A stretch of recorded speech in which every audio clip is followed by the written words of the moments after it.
in today's session. And OTBI stands for Oracle Transactional Business Intelligence. This is another reporting option available in ERP Cloud, and we'll see how exactly it works in today's session. So, when do you use OTBI to build a report? So, when you get a report use case, you will use OTBI typically to answer ad hoc reporting questions. Say, for example, if your line manager walks up to you and asks you to pull the employee personal and assignment details based on department or a job code or a location, how do you handle this requirement? So all you need to do is pull the employee personal and assignment details based on certain criteria. It could be department or a job or a location. So if you have to build reports for requirements of this kind, you can easily and quickly build it using OTBI reports.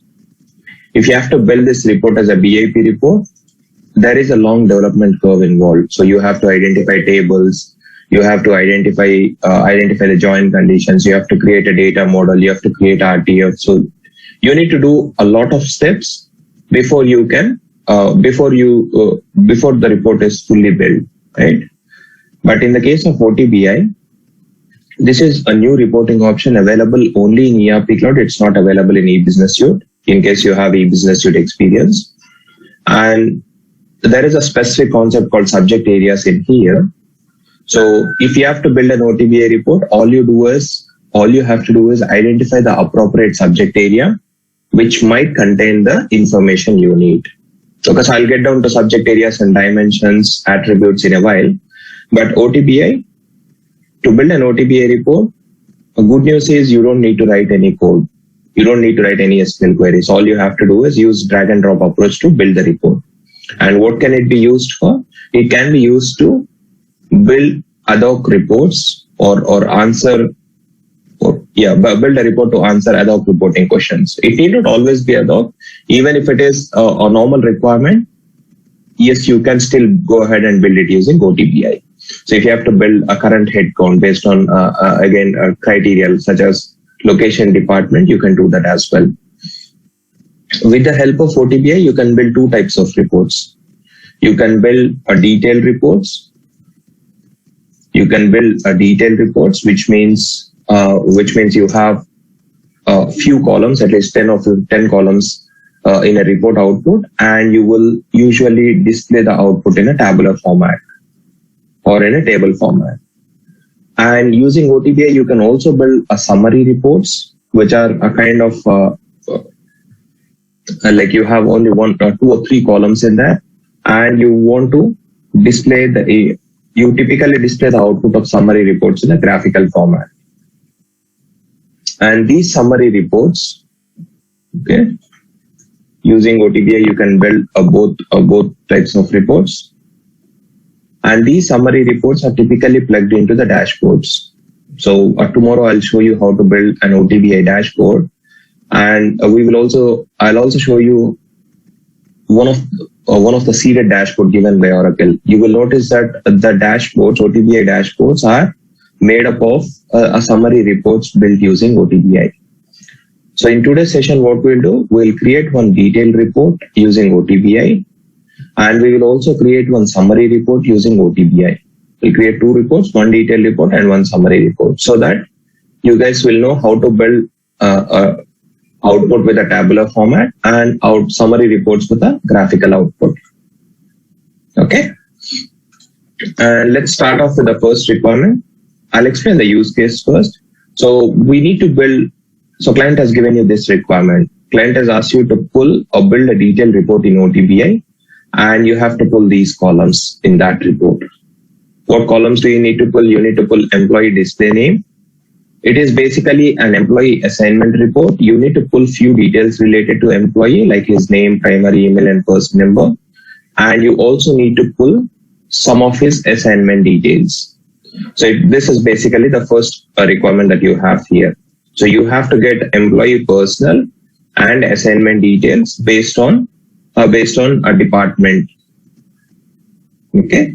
So let's see how to do it. So we need to include in the report output, we need to have these columns. Okay. few columns related to employee personal details, and few columns related to employee assignment details. So once you get a requirement like this, how do you start? The first thing you do is log into the application. I'm logging into ECBP test instance. And to build an OTBI report, again, the navigation is same. You go to reports and analytics, and you go to the BI server. That's where you will build OTBI report. So the navigation is go to tools,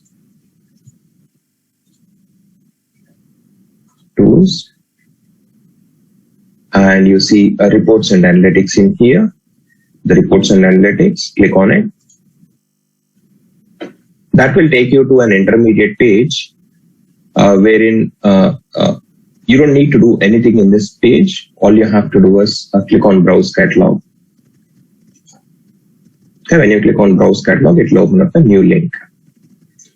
And this link, you can also bookmark this link if you want and directly access the BI server or a BI catalog of ERP Cloud instance. For every ERP Cloud instance, you will have a BI server and you attached. And if you want to access BI server, you can directly access it with this URL. So it's ERP Cloud instance link till.com followed by this suffix. Okay. Otherwise, if you have patience and time, you can come through the navigation that I have just shown you. And in here, let's create a new folder here. And in here, you will see two folders in here, my folders and shared folders. My folders, if you're building something and if it is still in a draft status, you can place it in my folders. If you build some report and place it in my folders, it will be visible only to you, meaning the user with whom you have logged in as. So we have logged in as Fusion.tech user, and if I create a report and place it in my folders, only I will be able to view it. But if I go ahead and place the report in shared folders, others will also be able to view it, provided I give them appropriate permissions. And if I expand the shared folders, in the shared folders, you will have the folders given by Oracle.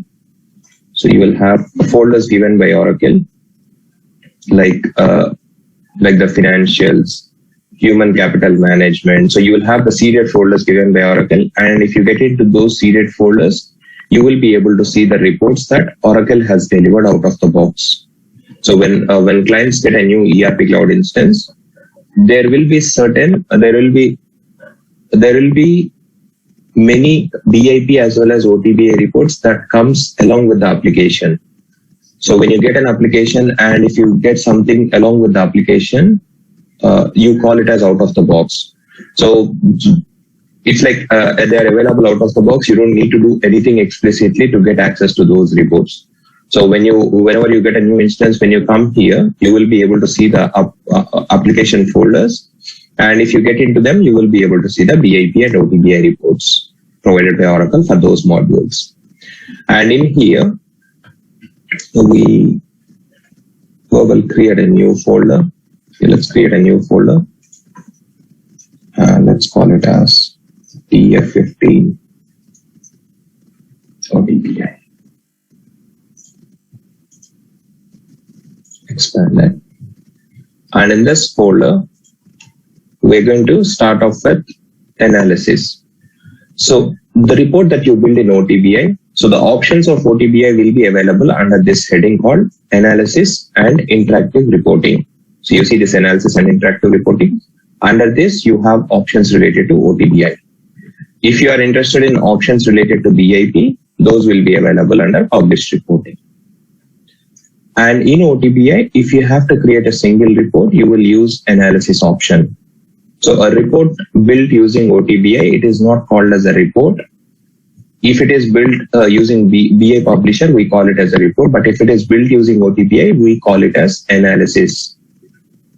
Okay, and you can build a single report. It could be a summary or detail, and to do that, you will use analysis option.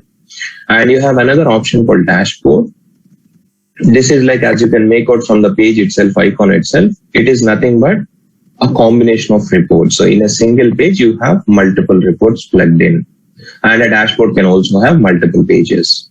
So we'll talk about the dashboard tomorrow, but for now, and in the dashboard or for the dashboard, you would probably need to create a dashboard prompt as well. So we'll cover these 2 points tomorrow. And today we're going to create two analysis. So to create a report or to create an analysis, all you have to do is click on that. And when you click on it, the first thing that comes up is a subject area selection. So you have to pick up a subject area first before you create an OTBI report. And what is a subject area? A subject area is like, in layman's terminology, think of it as an SQL query that Oracle has written for you. Okay, so what Oracle did is, in case of VIP report, you will have to identify the tables, identify the join conditions, build the data model to extract the information from database, right? So it is quite difficult in case you are a functional consultant, especially who doesn't know SQL and who doesn't know the tables and the join conditions, right? And especially if you are a fresher, it might get really difficult to build a VIP report because you need to build the data model and you need to help yourself there. So to help functional consultants and the end users with a reporting option, Oracle has given, what Oracle did is it created comprehensive SQL queries for every subject that you have in each of the modules, and it has exposed them as a subject areas. So if you look at subject areas, they have a specific naming convention. It starts off with a module name, absence management. So if you look at the first one, what does it say? It's absence management, leave donations, real time. Okay, leave donations, real time subject area. So it starts off with a module name. Don't think that there will be only one subject area per module. If you scroll down, you could see that there are plenty for benefits, right? There are around 6 or 7 subject areas. So you might have multiple subject areas in a module. It starts off in module name, and from the name itself, you will be able to identify what information you will be able to fetch or what information might be available in this subject area. So by the time you reach here, you would already know the report use case. You would know what information you need to pull. So if you have to pull leave donations information, you will go ahead and pick this subject area, because as you can make out from the name itself, it tells that it contains the leave donations information. But let's say, and if you scroll down, you see that these subject areas are available for all the modules, finance modules, HCM modules, SCM modules, and for each module, you have got n number of subject areas again. So you've got few for benefits, budgetary control. You've got a CRM subject areas, compensation, costing, and you have, if you scroll down, you will be able to see financial related subject areas as well, expenses, fixed assets, the GL. Say for example, if you are asked to build a GL balances report, what do?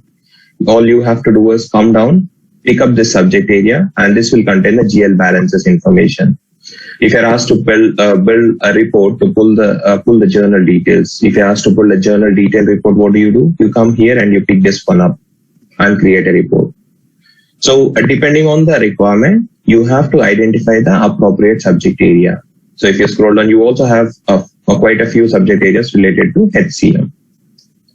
Now coming back to the use case. What is the use case that we have? We need to pull employee, personal and assignment details, right? And that comes under the core HR comes under workforce management.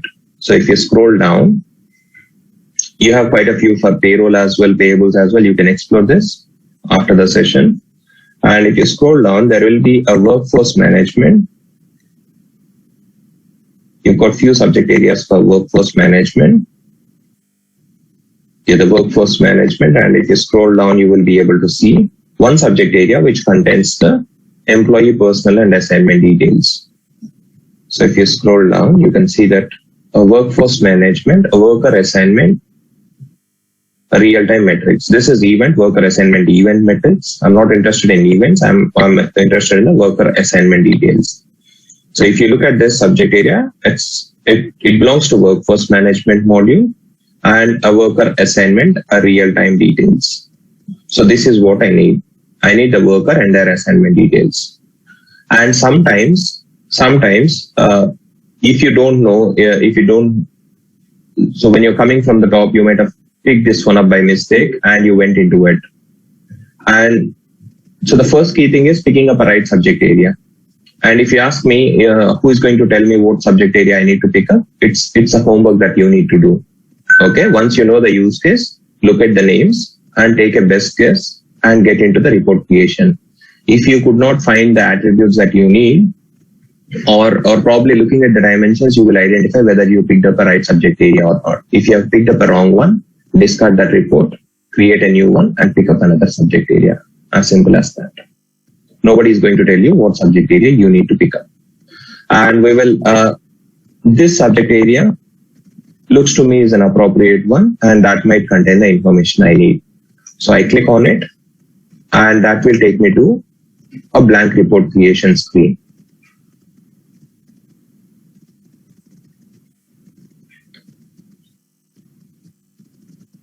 Okay, so it created a blank OTBI report, and you will see the subject area that you picked here. So if I expand this is a subject area that you picked, worker assignment, real-time information. And you will be able to see the folder structure here, a catalog folder structure, and you need to drag and drop the columns here that you want to include as part of your report. And if you want to apply any filters, you can do it here. Okay, you've got few more tabs as well. I'll walk you through them in a while. And in here, so you're looking at folders here, right? What are these folders? So when it comes to worker assignment details, there could be, there could be close to 200 to 300 attributes, right, related to worker and their assignment. There could be around 50 worker personal details, and there could be around 200 assignment related details or attributes. Attributes are nothing but fields, like a person number, person hire date, assignment number, like that. Those are the attributes. So what Oracle could have done is, Oracle could have done all the 200 or 300 attributes in here, and they could have asked you to help yourself. And in such case, it would have been really tricky to identify the attribute that you need, because you have a long list of 300 attributes, right? But instead of doing that, what Oracle did is, in this subject area, I have 300 attributes to include. And it grouped those 300 attributes into logical sections called dimensions. So those 300 attributes might have something in common, right? So you can arrange them into groups. Like some of them could be related to worker details. So those are included under worker dimension. Some of them could be related to worker assignment details. They are included in worker assignment details. And in worker assignment, what do you have? On an employee assignment, what details do you have? You will have a department, business unit, grade, job, legal employer, location, organization, position. So for each of those attributes that you have on the worker assignment, again, if you want to get the details of that particular business unit, so on the worker assignment, you will just have BU, right? You will just tag a business unit. But in a report, you might want to pull some details about the business unit that the employee is working for. So for such cases, you have n number of other dimensions available here, which will help you to pull the employee personal as well as their assignment details. And not just the assignment details. In the assignment, you just have business unit, but as you have a business unit dimension, if I expand this, you can pull quite a few details related to business unit. You can pull the ID, you can pull the name, business unit status, and what is the status of the business unit as well. So in short, you have this hierarchy.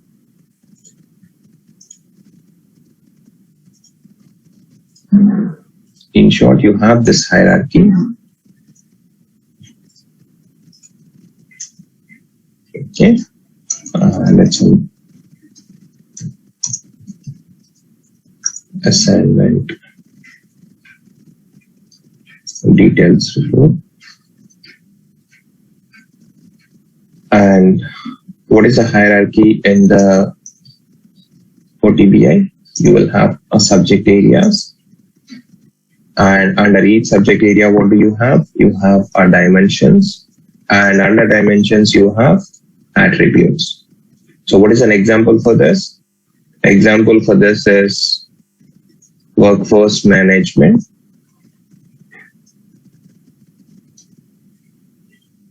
So this is the worker assignment real time is a subject area.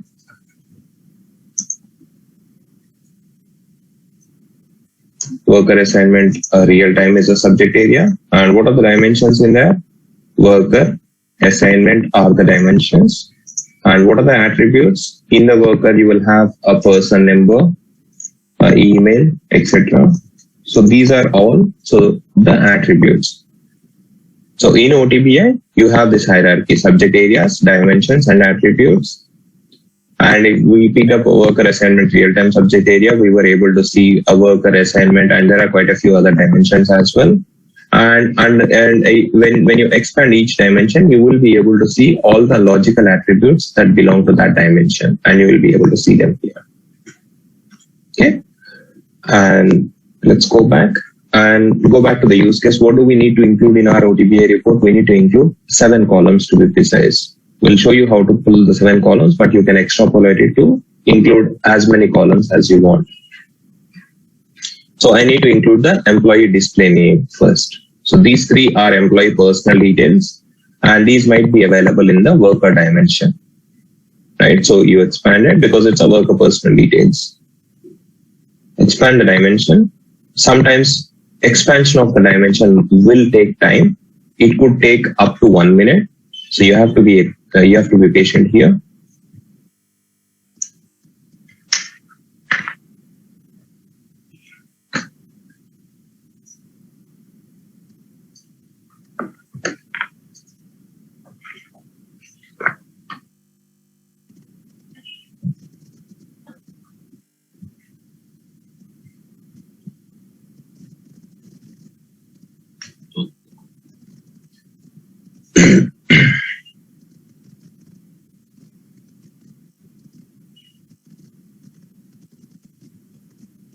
And you could see that the dimensions of the attributes have opened up.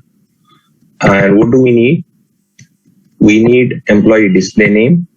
I want to display this attribute in my report, and there are 2 ways I can add it to the selected columns. I can double click on it, and when I double click on it, it ends up here.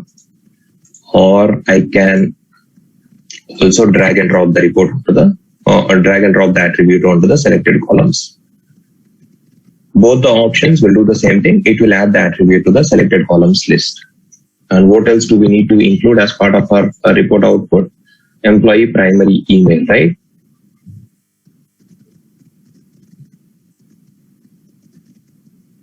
You scroll down.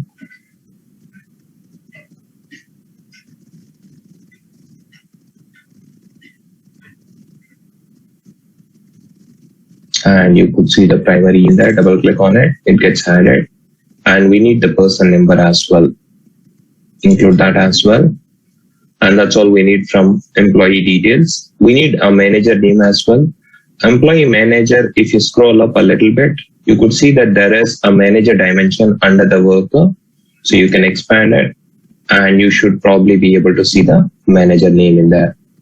So you see a name in there under manager dimension. So this is nothing but a manager name. Okay, so we have pulled the employee personal details now, and let's include assignment level details as well. Business unit, department, and location. So I scroll up, expand business unit, include the business unit name, and I need to include the department and the location.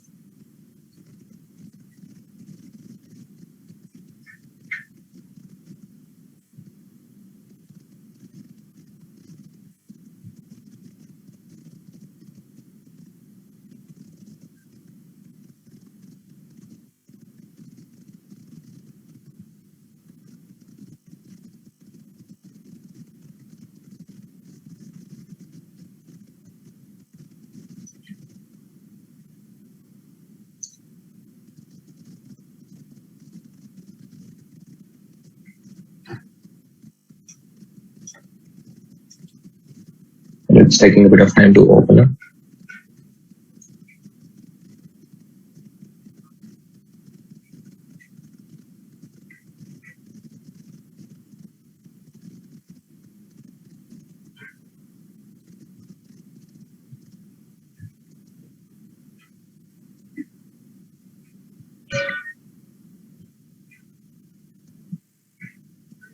Let's give it one more minute. Usually department takes slightly longer than others.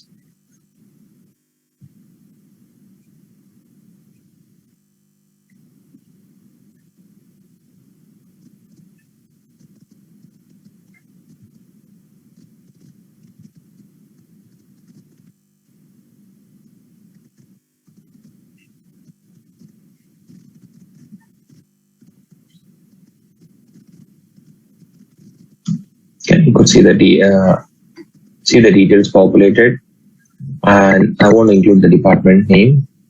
Yeah, done that. And what else do we need? And there's one more column that we need, which is a location. So let's go back and include the location name as well.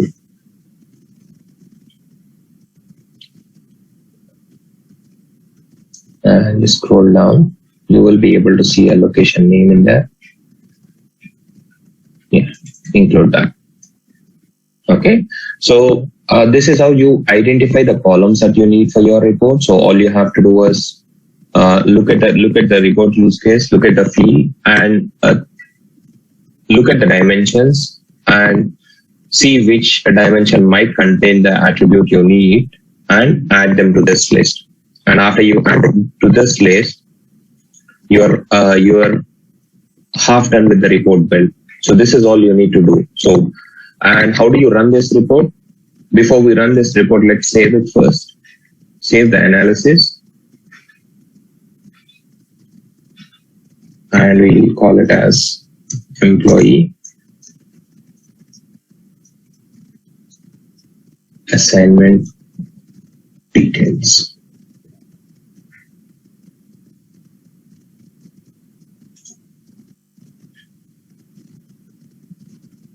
Save the report. And if you want to execute this report and see the output, all you have to do is click on the results tab. If you go to results tab,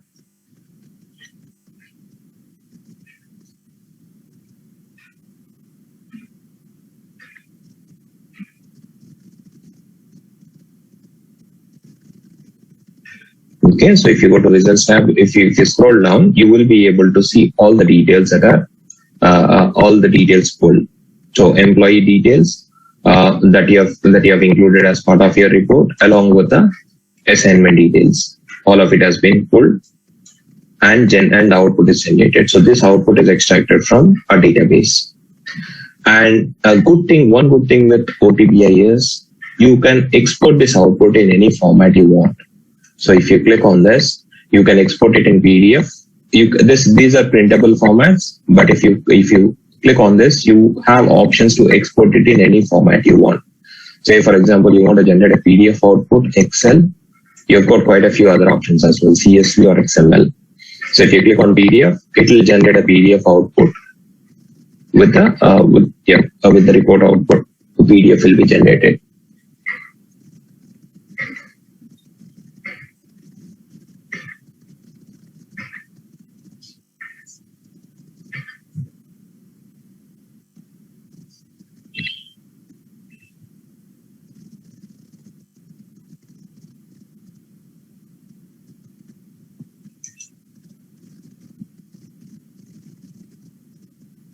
Okay, you could see that the report output has been generated. Okay, you could see the report details. You could see the employee name, a primary email, person number, all the details, and a PDF output has been generated. So in less than 10 minutes, we were able to build a report with these columns, right? And that's because in OTBI, most of the work has been done by Oracle for me already, because Oracle has written a comprehensive query listing out all the fields that we have on the worker and the assignment details, and it has exposed it as a subject area, and it also grouped attributes into dimensions so that I can quickly build a report picking up the attributes I need like this. If you have to build this as a BIP report, you have to spend at least 2 to 3 hours. You need to first identify what tables which contain this information. So you don't know what table contains worker information, what table contains manager information. You need to identify business unit table, department table, location table, and you need to write the queries to link them all. So it's all nonsense, right? Not nonsense. There are many use cases which you can achieve only with BIP even today. Each reporting option has its own significance. But in OTBI, yes, it is made for certain use cases which you can quickly build like this. So, and yeah, we've just added few attributes to the report, right? Let's explore how you can incorporate features into this OTBI report, or what options do we have in there here. And the way we explore it is we try to take a scenario and we'll try to implement it here. So if you go to output, if I look at the results, I could see that results are not sorted by any particular field, right? Results are not sorted by any particular field. So I want to sort the results, or I want to sort the results by person number. You might see that as I hover on this particular field, I could see the sort ascending and descending options. I can use this option, but if I use these options, I'll have to ask user to use the same option every time he views the report output. So it is not like plugging in the sort criteria into report, right? So what if the output itself needs to be generated with output in person number sorted order? Then what do? So if you have to put a sort criteria, you go to criteria tab, and I want to sort by person number. So you click on the column here, properties, sort, and you can select ascending or descending order, whatever you need. Select sort ascending. And when you select sort ascending, you see that this symbol also changes.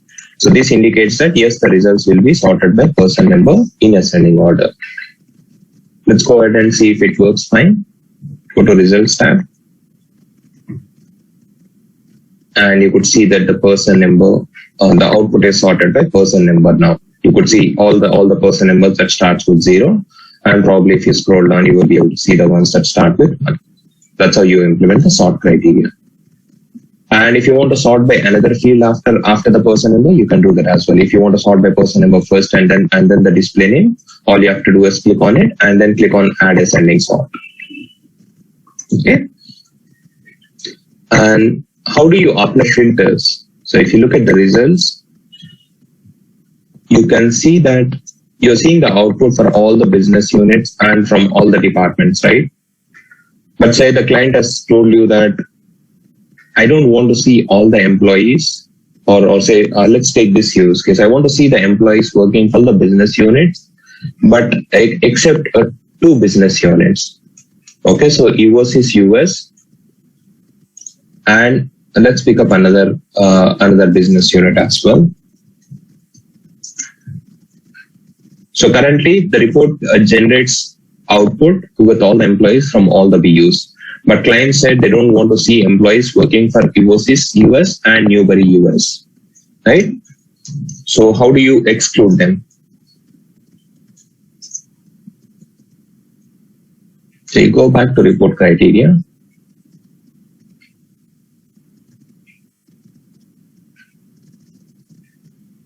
Go to business unit name, and you have a filter option there.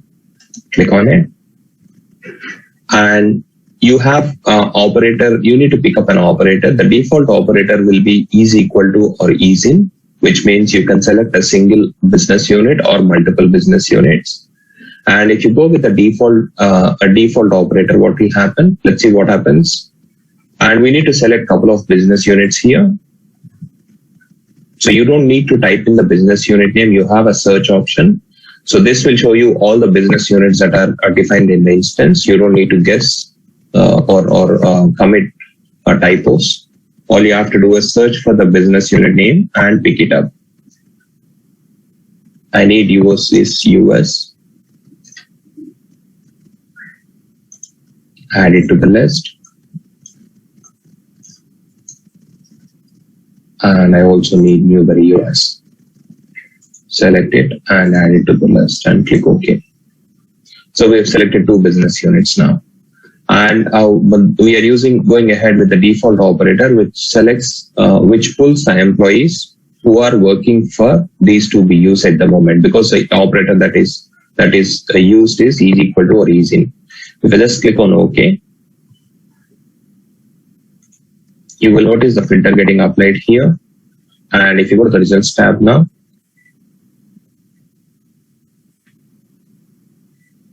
you should see only the employees working for Evosys US and Newbury US business units, because we have applied a filter now.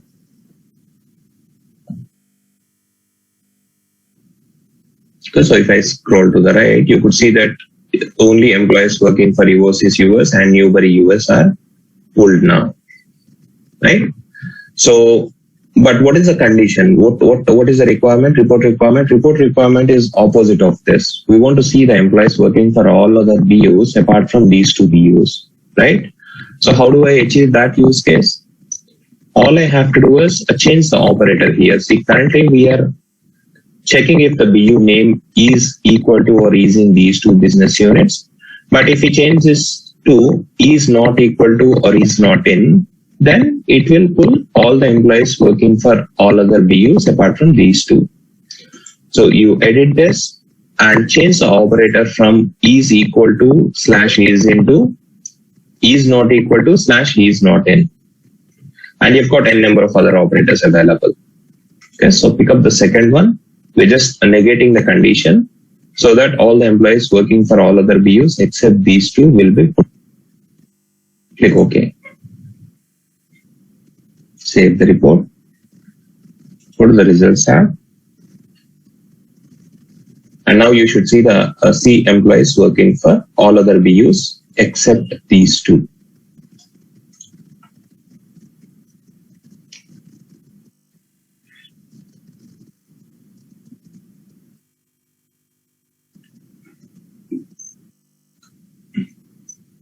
Well, if I scroll to the right, you could see that the employees from working for all other BUs are pulled and included in the report output, but you will not find employees working for Evosys and Newbury here. That's how you apply filters.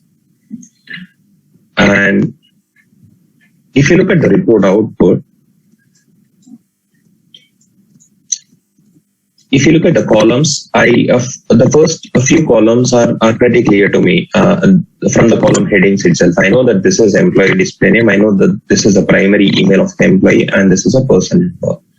But I've got another column here which just says name. And if I'm looking at the output as an end user, I don't know what name this is. It could be any name, right? It could be manager name, employee name. It could be business unit name. It could be anything, any name. So usually in case of reporting requirements, you don't want to leave the end user guess what column it is, right? So you might want to give it a meaningful name. So how do you give a meaningful name to the column heading? The way you do it is slightly tricky. You go to the name column. That's because you have a field showing up as a name here. That's why you're seeing it as a name in the report output as well. You click on it and you click on column properties. And then you go into column format and you will notice the column heading. This is where the heading is coming from in the output. And for a moment, you might think that it is freezed and you can't change it. But you have this custom headings option here. So you tick that box. Once you tick that box, this gets enabled and you will be able to give custom heading to the column. And instead of just calling this a name, I want to call it as a manager name so that user don't need to guess what name it is. So I click on OK. And you could see the name has changed. So I'll show you the navigation one more time. Click on this drop down, click on column properties. It will bring you into style. Click on column format. And by default, this will be unchecked. Enable it and then put in the custom column heading name and then click OK. That's how you give a custom column heading names. Save the report and go into the results tab. you will notice that the column heading has been changed to manager name. So now you don't have any confusion. User knows that this is a manager name, right? So, and there's one more problem here. So if I save the output, not a problem as such, we are building it in an incremental way. So if you go back to catalog,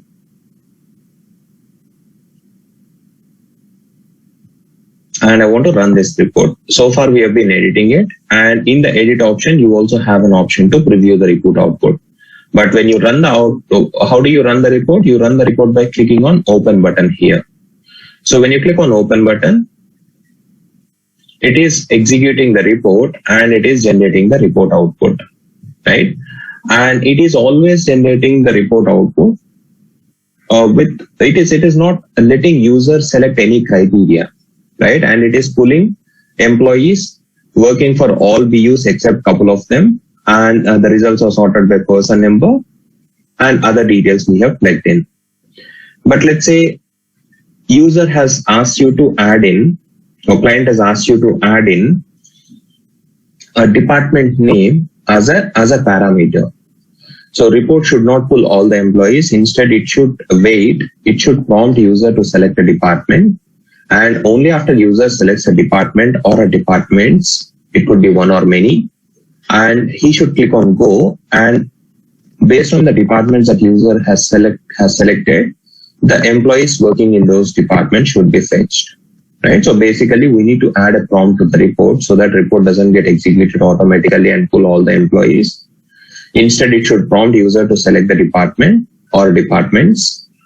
And once they select the departments or criteria and they click on OK, we need to have employees working for those departments. Let's see how do we do it. Go back to catalog.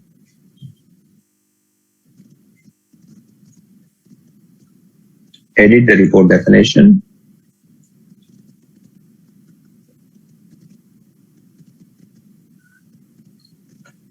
And you go back to criteria. And you need to add a prompt here, right? So you need to add a report prompt. So a prompt to the report, and you do it by going into third tab called prompts. You go in there and you click on the plus icon, column prompt. You can select the column on which you want to add the prompt. I want to add prompt on department name. Select that. And yes, the default operator will be is equal to or is in. And if you expand the options, you can also give in select some default departments as well in there. So I'll pick up a couple of departments.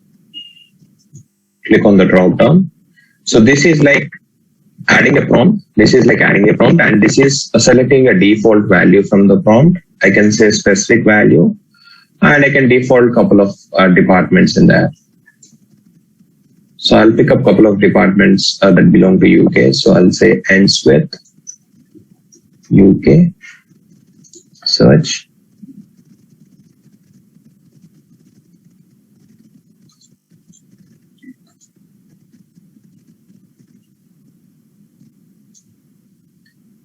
And I'll include few departments in there. I'll include human resources UK. I'll include operations and sales.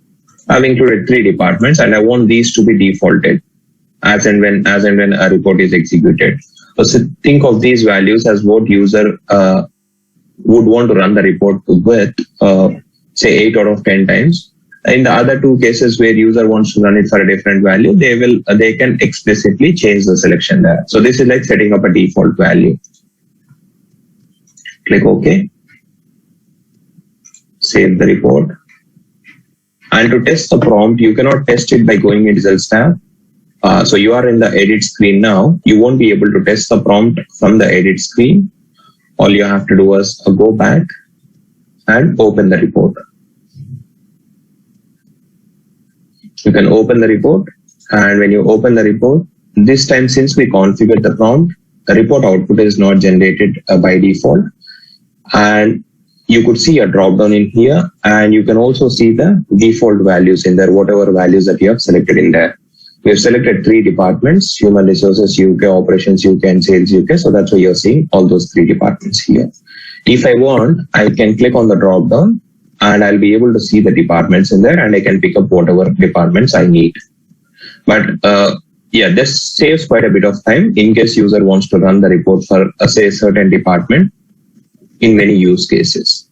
So all you have to do is click on OK if you want to pull the employees working for those three departments.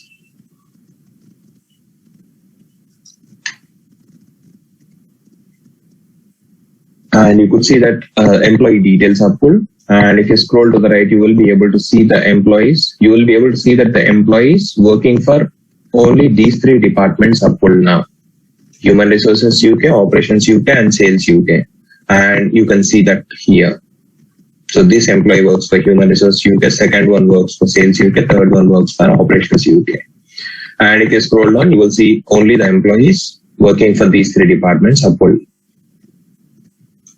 And you have quite a few options available here, and these are self-explanatory. One important option is you have export option, which you can use to export the output in any format you want. If you want to export it in PDF, all you have to do is click on export and select PDF. That will generate a PDF output. And if you want to generate output in a different format, you can do that as well. Export, if you want to export the output in CSV format, all you have to do is export and select CSV. That will generate a CSV file. So you've got quite a few reporting options or output formats available out of the box, and you can export the output in any format you want. And apart from this, there are a few options available here, like each and every column. As you can see, you can sort the output in ascending or descending order by any particular column. And you can also move these columns around. So you can if you want to make the person number as a first column, you can drag and drop it as a first column. So these columns can be moved easily, and you can also move them across. You can also move them as a section as well. So here we have employees working for three departments, right? So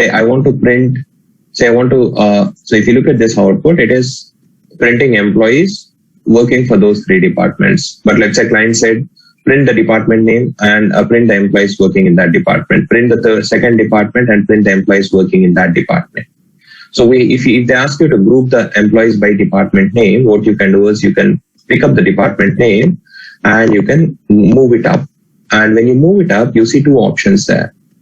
You can configure it as a table prompt, or you can configure it as a section. If they ask you to group the employees by department, you need to add the department name as a section. And if you add it as a section, you will notice that the employees are grouped into sections of department. So first, Human Resources UK is printed and the employees working in there, and Operations UK, and then the employees working in there, and Sales UK department and the employees working in that department. So this is how easily you can play around with the output generated in OTBI. And if you want to change it, you can put it back. All you have to do is drag and drop it and put it back. We're back to square one. And you can also do one more thing. You can also add any particular field, not just the department name. I don't think that you can do it only for department. You can do it for any particular field. You can drag and drop it, and you can add it as a table prompt as well. So when you add it as a table prompt, you will see a drop down there, and you can select the department for which you want to view the employees. If you select Operations UK, you will see only the employees working for that, and you can export it if you want. So this way, you have got quite a few other features as well. You can explore them. Drag and put it back. And if you look at the output is looking a little bland, right? So you don't have a logo, you don't have heading, you don't have a date and a timestamp, which are the basic things that you would probably need to have, or you would probably want to have on every report. You can add that to OTBI report as well. You can add a logo, add a report heading, add a date and a timestamp. How do you do it? Go back into the report definition.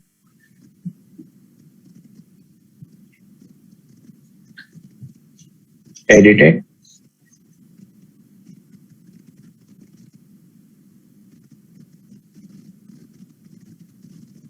And and go into the results tab. So this change, adding a logo, report heading, all those details that I just mentioned, we'll be doing it in the results tab directly. So you see a title in there, edit it, and you can give it a title name. So you can say employee assignment details, and you can take off the display saved name, because the reason why you're seeing employee assignment details is because that is the report name, and by default a report name will be displayed in the output. So you can take it off. And what you will notice is as you build your header here, report header, you will be able to see the preview here. So you can also get a logo from the client and you can upload it. You can click on select logo here, and that will pull the logos that are already uploaded. And if you want to upload an image, you have an option available there. Click on custom images, and you I'll pick up Rainbow Training Institute image.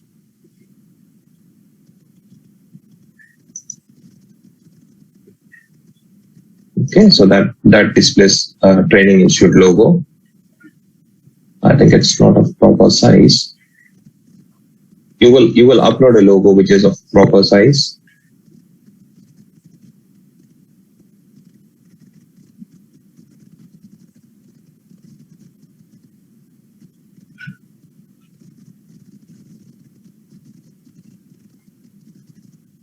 There must be another Rainbow Training Institute logo.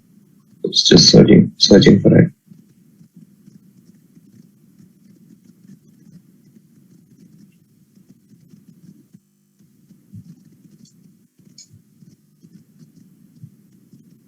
So that's okay.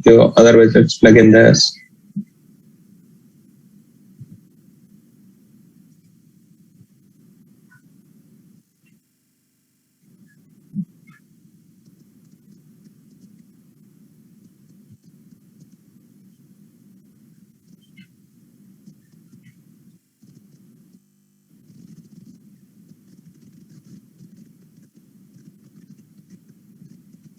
So let's plug in a Vision logo. I think this is also a bigger one.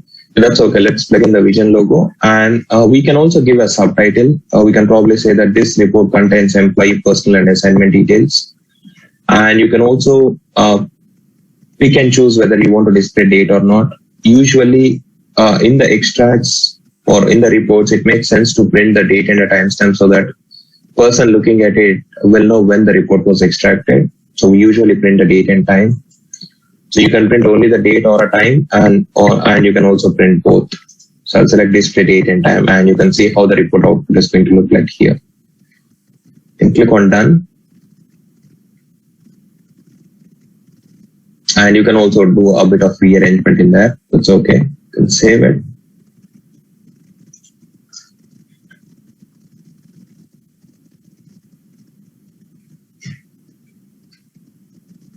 And you open the report output now. Click OK. And it generates output. And you can export it. Export it in a PDF format. And you can see the report details getting printed now. You see a logo, report heading, a description as well. And you could also see the date and the timestamp as to when it was taken out. Okay. And if you go back to the report, we are displaying this output in a tabular format, right? So this output is getting displayed in a tabular format, but we didn't pick up the table format. We didn't mention to OTBA that we are building a detailed report and we want to display it this way. The reason why Oracle has built or OTBA suggested a table is it could see that we have picked up a lot more columns in there, or in fact, for that matter, whenever you build a report, by default, OTBA report, by default, the output suggested will be a tabular format, but you can easily change it if you want. Okay. So the way you change the output format is, for this report, since it's a detailed one, only the tabular report makes sense. It does not make sense to display this report output in any other format, such as a pie chart or a bar chart. Right? It's meaningless, because if it's a summary report like a number of employees by department or employee salaries by department, In such summary reports, it makes sense to display them in a graphical format, which is what we're going to build in few minutes from now. But for this report, yes, tabular format makes sense. But how do you change the report output format if you want? If you click on the drop down, you will see the visualization options available here. You've got hundreds of visualization options, which means you can display the report output, OTBI report output, in any of these formats that you're seeing here. You have a graph output, and again, in the graphical format itself, you've got a bar chart, and in the bar chart, again, you have these many options. Area, pie chart, line bar chart, you've got a number of reporting options available, or output display options. Okay, so we're going to explore this display options, and we're going to build a summary report now. And before we move on to that, so we have seen these three tabs, right? So is anyone wondering how is all of this working in the background? Yeah, I've sold a story now, and I told that pick up a subject area, dimension, attributes, add it to the columns, and run the report. But how is it working in the background? The way it is working is, if you want to figure out, there must be something running in the background, pulling out the details from a DB. And if you want to figure out what query is getting executed, you can go to Advanced tab, which is a fourth tab. If you go into Advanced tab, and if you scroll down, you will be able to see a box called SQL issued.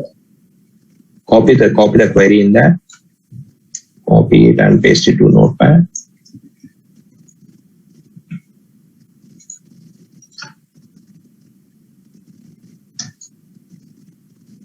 And if you look at the query, you will notice that there will be an SQL query that will be generated.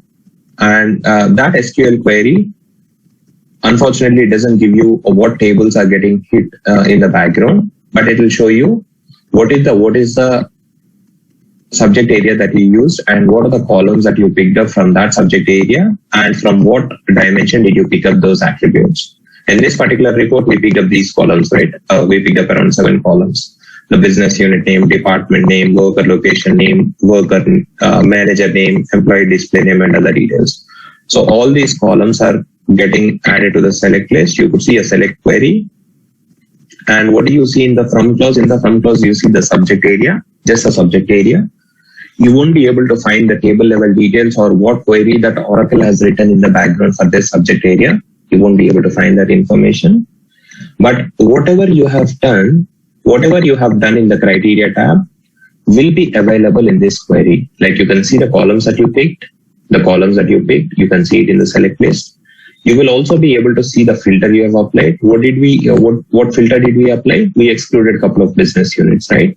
So if you look at the where clause, you will notice that there are a couple of business units that are excluded. You see a condition there, business unit name not in, and 2 business units are excluded. And you also see a sort by clause in there. So the result, the output of this report is sorted by person number, right? And we added an explicit sort. So where is the person number here? Person number is S_7. And since the numbering starts from 0, 7 is equal to 8, right? So that's why you could see order by, ignore 1. 1 is like order by 0, that's fine. But look at this 8. Order by 8 means order by person number, ascending order. Person number, ascending order. So in short, what I'm trying to explain here is whatever you do, whatever actions you perform in the criteria tab, it will be whatever filters you apply, sort, or whatever name changes you do, it will be applied or it will be converted into an SQL query, and that will be issued against the subject area in the advanced tab. And you can find out that SQL from the advanced tab. And the details will be pulled, and those are getting displayed back to you in the user interface. Okay. And you can all include multiple subject areas in a single report. In case that is a requirement, you can do that as well. So here we have picked up one subject area and included attributes from that, right? If you want to include another subject area, and if you want to pick up 2 or 3 attributes from a different subject area, you can do that as well. How do you add in a new subject area? You can click on the plus icon here to add or remove the subject areas. You click on it, and you get an option to pick up a new subject area here. And say, for example, you want to pick up another subject area related to workforce management, you pick it up, you will be able to see that subject area getting added here. And if you pick up an attribute from the second subject area and drop it in here, you need not worry about the join conditions, right? Because these two subject areas, it's like two tables, right? Or in layman terminology, it's two tables. It's not exactly two tables, but you have two subject areas which needs to be linked together. Otherwise, you will have duplicates, right? So you will notice that the moment you drag in a first attribute and add it to the selected columns, or the moment you add in a subject area here itself, you will notice that a join condition also gets added automatically. So you have selected worker assignment real time here. If you select worker assignment event real time as well, then if you go into advanced tab and look at the SQL, there will be a join condition between the two subject areas that you have included in your report already added. You don't need to worry about that as well. Okay. So we have looked at a detailed report. And before I open up the session, let me quickly show you how to build a summary report as well. Prasad. Yes, Kandala. I have one question actually. So, it's a technical session, right? So, how do we actually? You said we can't see the behind the query details, right? From this report. Is there any way to see, what tables involved in this report?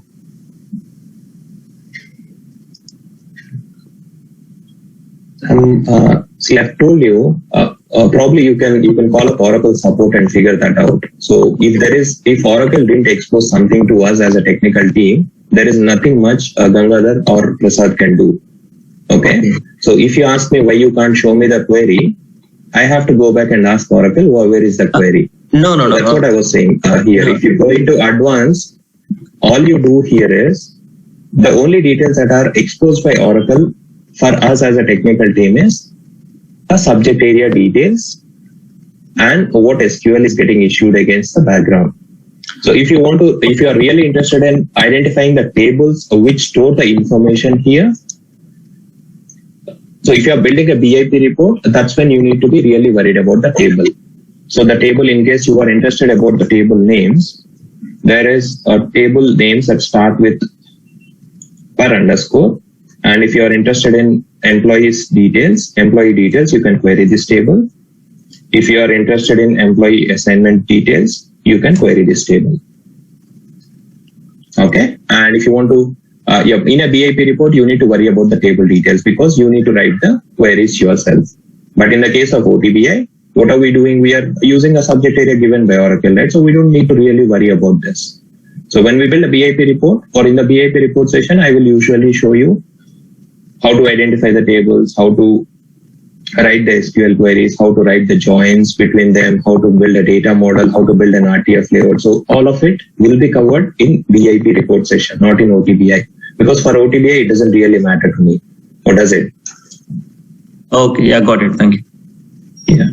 It's not, we don't need to worry about it. And unfortunately, even I would have loved to see what table is getting queried in the background. But unfortunately, Oracle doesn't expose it. I don't know for what reason, because it would have definitely helped me to build a BIP report. So some technical consultants, so I'm not sure if this is your line of thought. So some technical consultants think that, okay, I know that I have to build a BIP report for the limitations we have in OTBI. But instead of me writing the query, what I'll do is I'll open up a BIP report, open up a subject area and try to get the query from there and use it in BIP report. I would have wanted to do that. But if you come but if you come in here, you will notice that Oracle said, sorry boss, you have to help yourself. I'm not sure. Probably even I'm a bit surprised. No, actually, even I would like to, do the same thing to build a report. But see here, it's giving this information. It's no use for absolutely. Yes. There's no use for us actually. It doesn't help us, and even if you raise an SR, they will say that sorry, we can't expose that. Yes, that is true. Yeah. So we'll have to put in that hard work, identify the tables, and identify the join conditions, etc. Okay. Yeah. Thank you. Yeah, thank you. Any other questions, guys, before we move on to a summary report? Okay, let's go ahead and create a summary report now. One question. Yes. Can there be a report created with two subject areas? Yes, I don't know. You can. You can, but we won't cover it in the session, but you can give it a try after the session. All you have to do is, you have the report here, right? All you have to do is edit it. You will see one subject area in there, right? And all you have to do is, you see an icon at the top, click on it and add in another subject area. As simple as that. Because in some use cases, yes, there will be a requirement to add in OPUL attributes from multiple subject areas. So if you have to add in another subject area, all you have to do is click on the plus icon here. That will give you an option to add in another subject area. So in that case, is there a join which need to be created, or we don't need to worry about join gets automatically added. Okay. Join gets automatically added. We don't need to worry about it. And what happens is, in some cases, the default joins might result in duplicates. Okay. So Oracle assumes that we use those modules in a specific way, and it comes up with the join conditions. And it does happen frequently as well. So when you use multiple subject areas, yes, there will be join conditions that get added. But the default join conditions that get added might result in duplicates. In such case, you will have to work with Oracle support. I've seen that happening with one of the clients. So, but yes, you don't need to worry about the join conditions. And even if the join conditions are resulting in duplicates, or if you have some problem with that as well, then you will have to work with Oracle support. We will not be able to change anything the way it works in OTBI. Okay. Okay. Let's go back and see. Sorry. Please go ahead. Can we edit that SQL in advanced tab? No, we cannot edit it. We cannot edit it and put back another option and say that don't use this SQL. Use the SQL that I have given you. You can't do that. But you can only figure out what is being issued in the background. Okay. Yeah. And before we build summary report, let me explain how a summary report looks like and where exactly they are used. So if you go to shared folders, and if you go to say a folder called Human Capital Management, okay, expand it. What Oracle did is, it has given a few OTBI dashboards for each module. You've got a few dashboards for HCM. You've got few dashboards for financials as well. So if you go to HCM, if you expand the dashboards, you see a few dashboards given by Oracle, OTBI dashboards. We'll get into the dashboards tomorrow in detail. But for now, I just want to open up one dashboard and show you how the summary reports look like. So if I open the dashboard, if I open the line manager dashboard, for example, and what does it say? It says it displays all the information that a line manager needs to know. And a dashboard can have multiple pages, and within each page, again, you can have multiple reports included. Okay, so you look at that. There is a specific BU that has been selected or that has been picked up, and you're looking at the details of that. And if you look at these reports, so these graphs that you're seeing here, these are nothing but OTBI reports that are built by Oracle. So what Oracle did is, before building this dashboard, it has built these OTBI reports, and then it has built this dashboard by plugging in those OTBI reports into a dashboard. And if you look at these reports are like a summary reports, right? Like a head count by age band or age band diversity. So if I change the BU, I think you will see, it makes sense if you see some useful information in there. I can click on search. I'll say EVOSys. I'll pick up a BU which has some information so that the graphs look meaningful. So I'll pick up EVOSys US. Not sure if we have any data in there for this. Let's give it a try. The moment you select, you change the selection in the dashboard column. So this is called as dashboard column. The moment you change the parameters, the graphs will get executed again, or the reports get executed again, and output will be displayed. And if you look at the output, this is age band diversity. This is headcount by age band. Like it means you have age bands and how many employees do we have in that particular age band.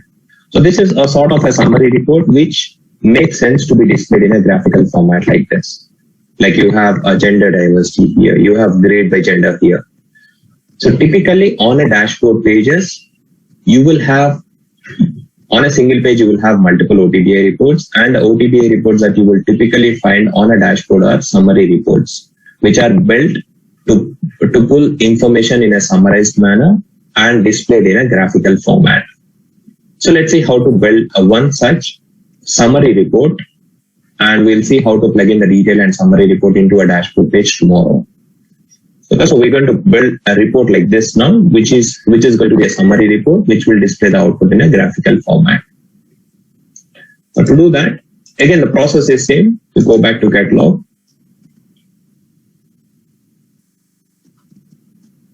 Create a new analysis. And you go back to shared folders. Search for the folder that you have created.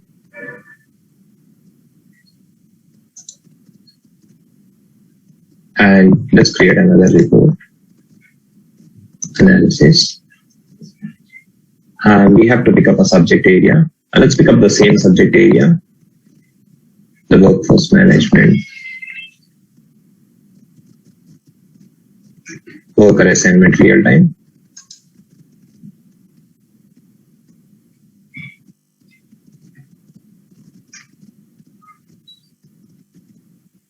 Okay.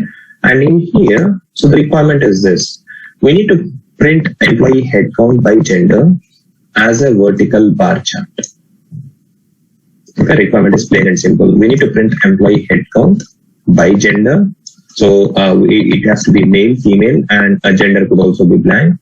So by gender, what is the employee headcount? And we need to display it as a vertical bar chart. Okay, so this information is also available in the same subject area that I picked up. And what do we need in the selected columns? It's not a detailed report. We are not going to plug in 10 columns here. So we just need a person gender, because of course that is going to be one of my access. So I go ahead and search for person gender. I believe it will be available under worker. Expand it.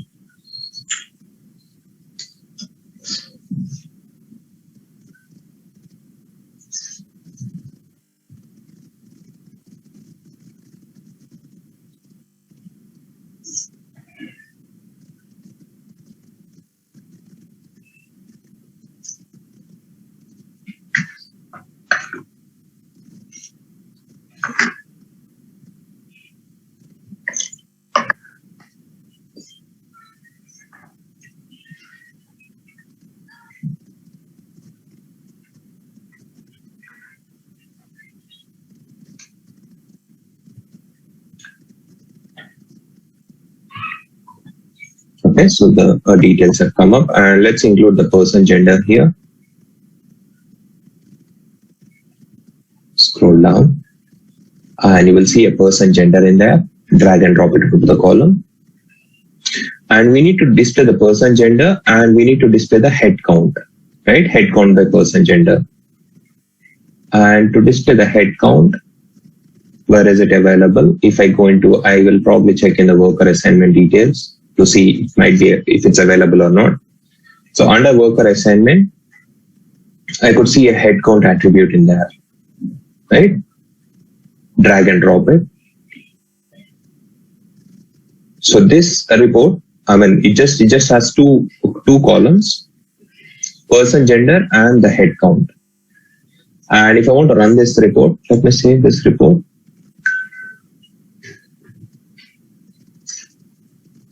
Let me call it employee headcount by gender.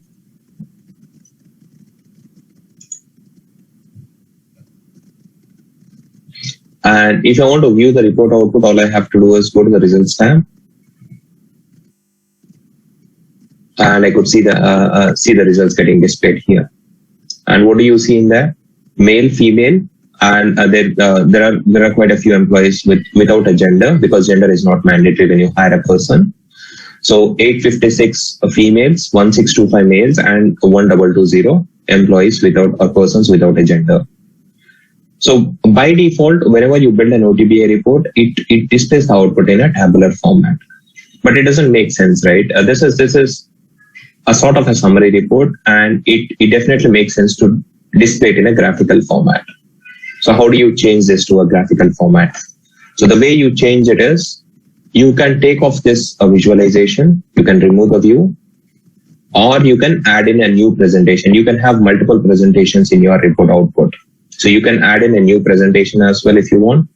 Add in a new view, click on the new view. And what is the report requirement? I need to display the information as a vertical bar chart. So I click on the drop down, I go to graph, I go to bar chart, and I will select vertical in there.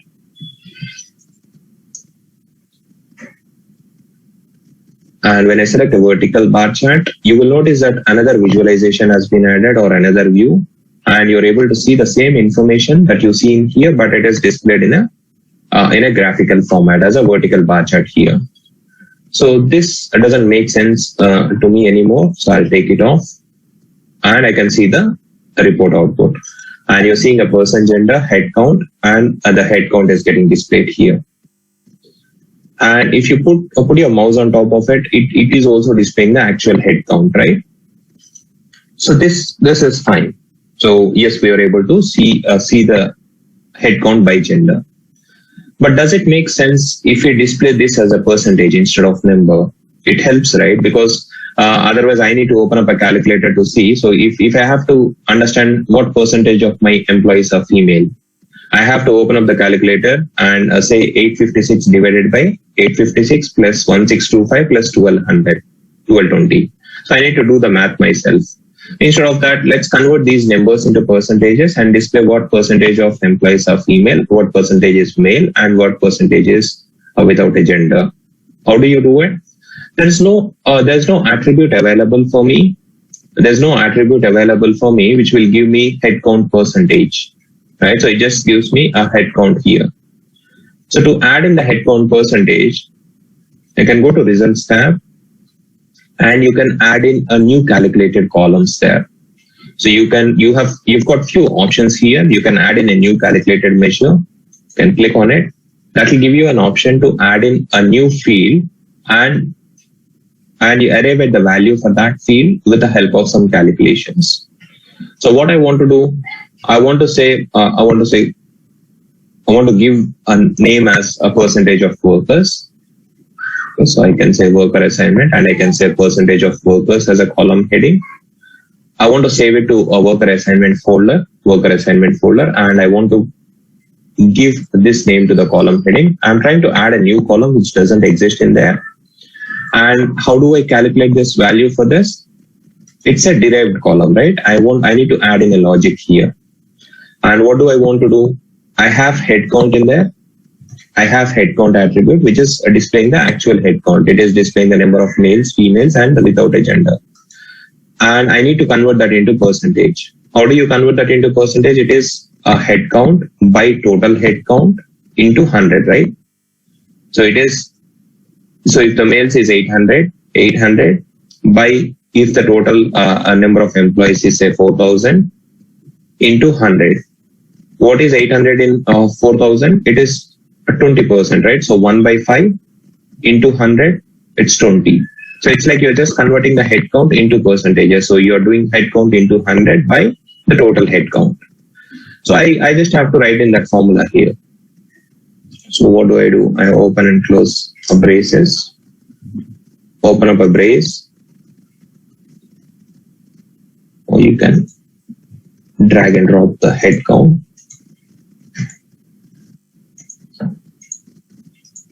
And you do into 100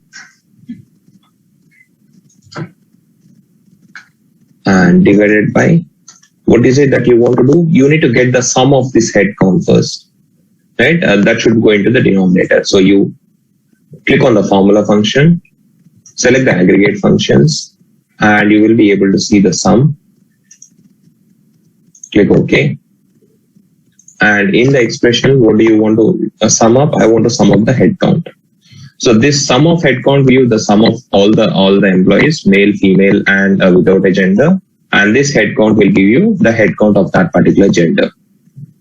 So this is like just converting the number into percentage. Click OK.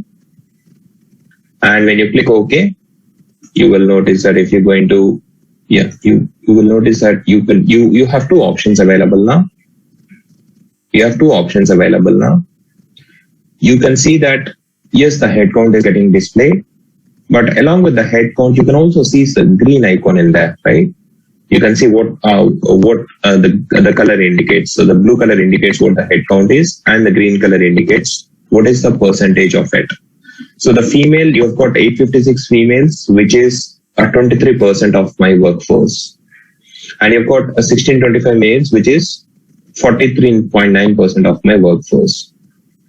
So if you want to make this look slightly better, we can take off the head count and we can just display the percentage of workers as an attribute here. So how do you do that? You edit the graph.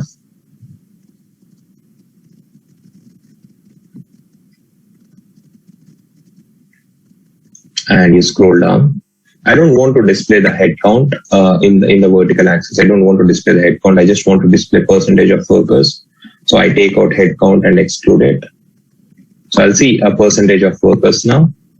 And as I put my mouse on top of it, I'll be able to see the percentage. And it is getting displayed by gender. Right? Getting displayed by gender.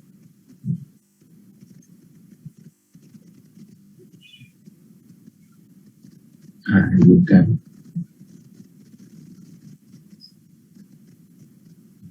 click on done. And you will be able to see the graph. And the graph this time, it is displaying the employees as a percentage of workers. 23% male, 43% female, 43% male, and 33% the gender of whom is unknown at this point. And you can also change this output format to any other format you want. Say, for example, we are displaying it as a vertical bar chart at the moment, right? If you want to swap it. If you want to change it to horizontal, it's quite easily. You can do it quite easily. Okay, so all you have to do is pick up the drop down and change it. You will see the percentages have come here and the gender went into this stack.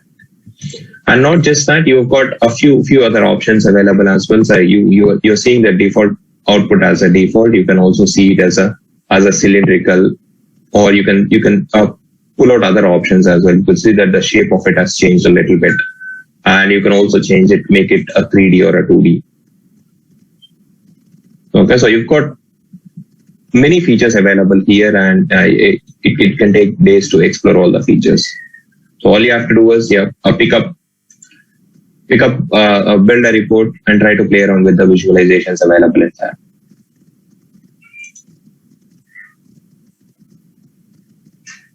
Okay.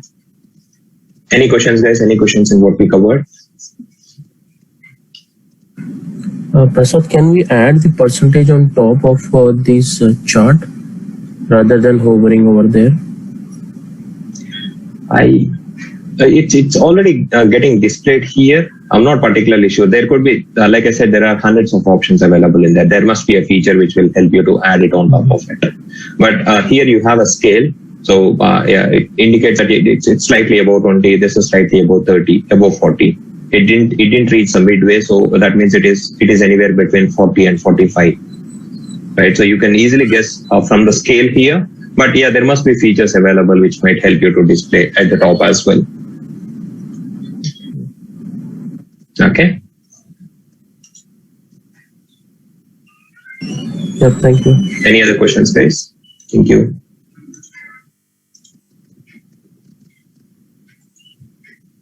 Okay. So I'll share this document with you guys. This document has got the detailed instructions along with the screenshots as to how you can go ahead and create a summary report. A detailed report. I have included screenshots only for some detailed report, not for summary report. You can go through this document, practice it, And tomorrow you can let me know if you have any questions in both the detailed report as well as a summary report.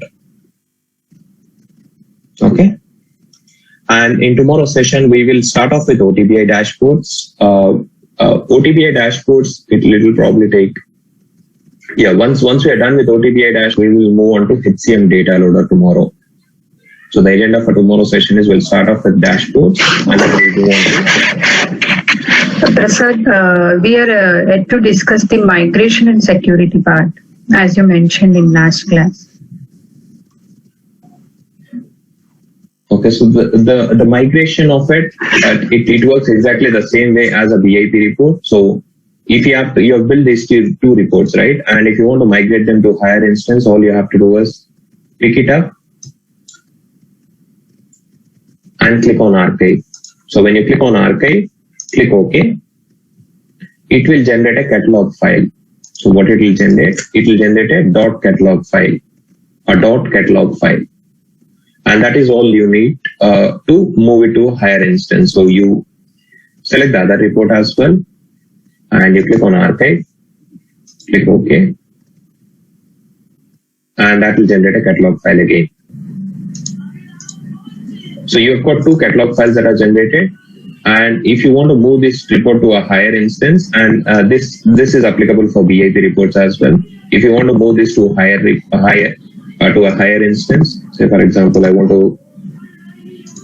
if I have to move it to another instance, say called ECBP, I'll have to go to a folder where I want to upload the reports, and all I have to do is there will be an unarchive option in there. I will have to use that option. So if I unselect this, just give me a moment.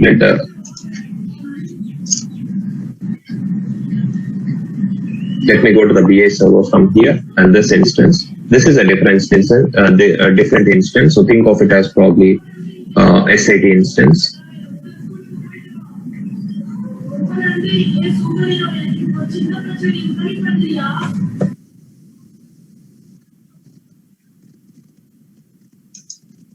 And how do you go to reports and analytics?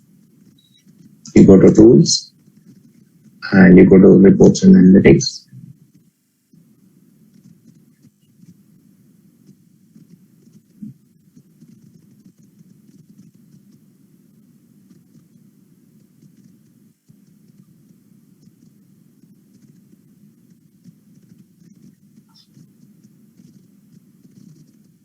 And you click on browse catalog. Let's take this off. And I'll look at it at a later point. So all you have to do is in this particular screen, click on browse catalog. You don't need to do anything. That will take you to a BI server. And in the BI server, so you go into a folder where you want to upload this report. Say for example, we don't have a tier 15 folder here, right? So you go ahead and create a folder.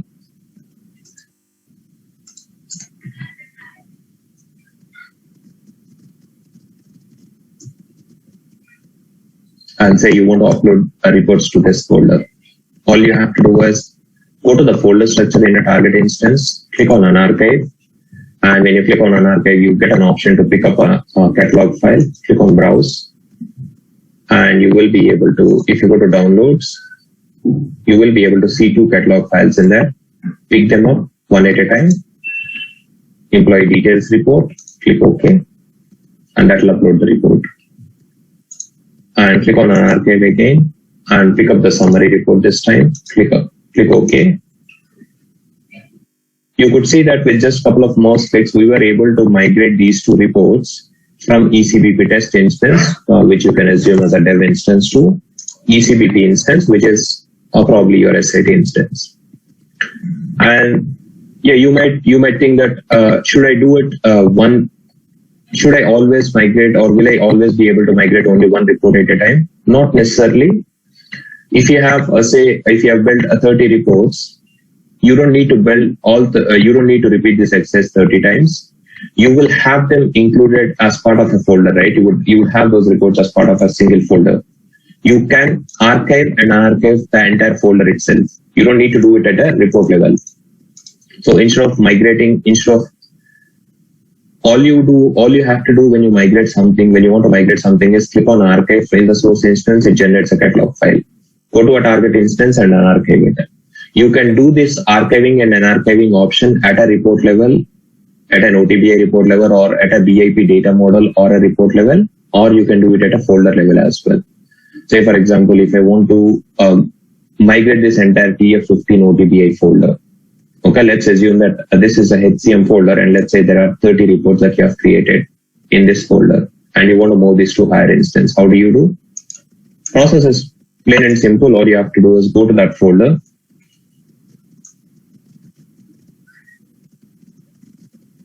go to the folder that you want to export, and archive it. So instead of archiving a single report, you are archiving the entire folder. And when you archive the folder, everything that you have in the folder will get migrated. And that includes the reports, data models, and all other stuff. Click on archive. And if I have to migrate this, so if this catalog file, if this folder has 30 reports, all of them will be included as part of this definition. And I go into a target instance. I go to the custom folder, and we usually upload it here. And how do you upload it? Unarchive the folder and select the catalog file that you have generated at a folder level, and click OK. And you should probably see a TF15 folder getting uploaded here. So change it from A to Z. You could see that this entire folder got migrated. And if you expand it, you will be able to see the 2 reports that you have in that folder getting migrated here as well. Okay, so that's how you migrate the reports. And if you want to give permissions of your report for others to execute, say for example, I have built this report and I want to give access of this report for others to execute. How do you give that? How do you give the permission? You can do it at multiple levels. So if you select the first report, and I want this report to be executed, I want to give permissions of this report, or I want to manage the permissions. So you click on the drop down and you go to permissions.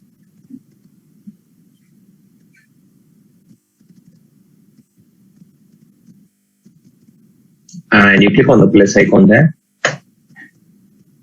And you will be able to give permissions of your report to others in multiple ways. You can give permissions of your report to a specific user. So you can select the users from the drop down, and you can select a specific user. You can say fusion.func user. I've created this report as a fusion.tech user, and I want to give access of this report to fusion.func user. I search for that user, change the list to users. I search for a specific user, written to the selected members, and I can also select the permission, set the permissions here. I can give this user full control, or I can give him just open access. If I give him only open access, he will only see this open button. He doesn't see edit or more options. If I give him full control, a fusion.func user, when he goes into this particular folder path, he will be able to see open, edit, and more options. So you can decide whom you want to give access to, and you can also decide what that person will be able to do on your report. So you have that fine-grained control. So if I say open access, so only the fusion.func user should only be able to run my report. He should not be able to edit or make any changes in my report. And how do I can give that permission this way. Search for a user, add it to the member, and then set the permissions. And the next question that might come to your mind is, if I have to give access of my report to 10 users, do you want me to repeat that access 10 times? Not necessarily. Usually, whenever you build a report, we give access of that report to users on the basis of roles. I'm not sure if security session is already done for you guys, but there is a concept called roles in ERP Cloud. It's a role-based access control that you have, or based on where security works. So you build this HCM report, and if you want this report to be available for all human resource specialists or human capital management specialists members, if there are 10 users who have that HR specialist role assigned, if you want this report to be made available to those 10 users, you can search for that role which those 10 users have in common, and you can give permissions of this report to the role, so that all the users who have this role assigned will have the permission. So say, for example, if I say human capital management specialist. Okay, if I select a human resource specialist.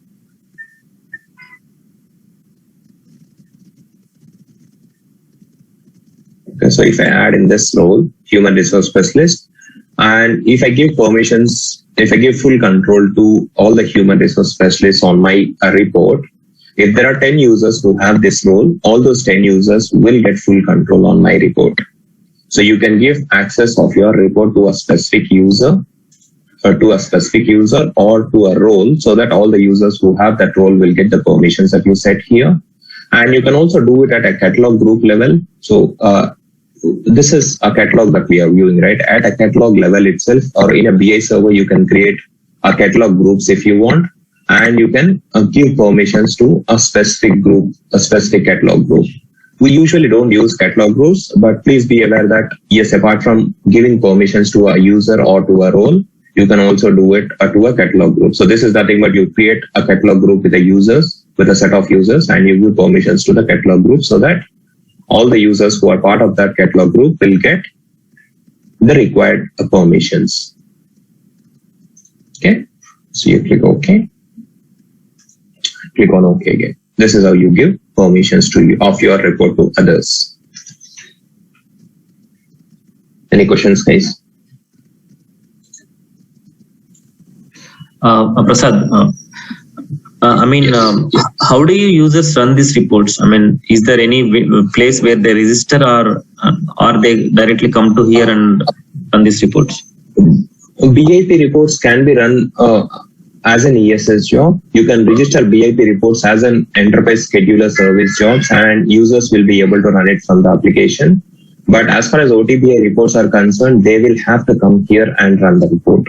You don't have an option. You can't tag this or register the OTBI reports as an ESS job. Okay. Got it. Okay.